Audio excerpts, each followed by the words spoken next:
You got to find a job. Or you're going to be sitting at home looking at mom and dad. Honey, it's Saturday night. How come you're not out with your friends? I couldn't find a job. Can you let me use the car? No, I'm scared. So you have to push through. You got to find someone in your family who will let you drive, who's not scared.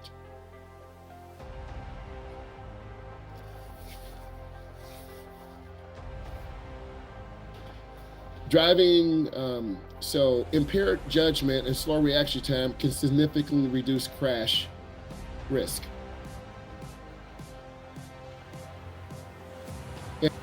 That have marijuana laws, you got to be 21, and that contributes to the problem. And most of the DUI requirements for driving impaired are across the United States are very similar. You talk about this in high school, you talk about this in driver's ed, we talk about this in segment 1 and segment 2. I'm not talking about anything I should not.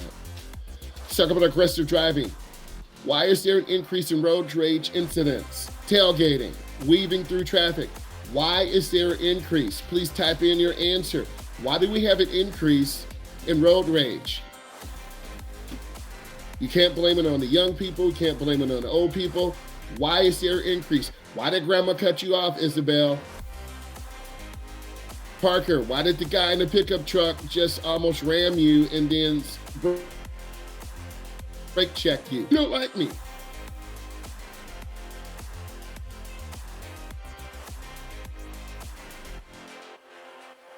There are a lot of big whys, and this contributes to society. Jay, at the end of the day, you have to make a decision. I can help you and give you solutions, but you're about a half an hour outside of Jackson. You've got to get to Jackson. You got to find a car. And then once you get a car, you got to get a job. Car and job are very, very important. And I think for all of you to have a car, driving is a privilege, not a right. Owning a car is a privilege, not a right. It can be taken away. You have to have a job. A job and a car go together. Some of you have paid for driver's ed. It's more meaningful. Some of you have not. Mom and dad have paid for it. You're like, I don't really care. That's a gift from your parent. They don't have to do anything. Because I talk to your parents. Oh, they're so disrespectful. Thank you. I got to drive them now. And if you're disrespectful to me, I'm not going to drive you. There are too many other young adults who want to drive. There's a shortage of instructors. I'm in demand. If I'm mistreated here at this company, I can go somewhere else. I'm in demand. But I'm going to be humble. It's about good treatment. It's about a good company. It's not about money. I'm not chasing money anymore. I teach online. It's chill. I like it. I can go in person and make a lot more. So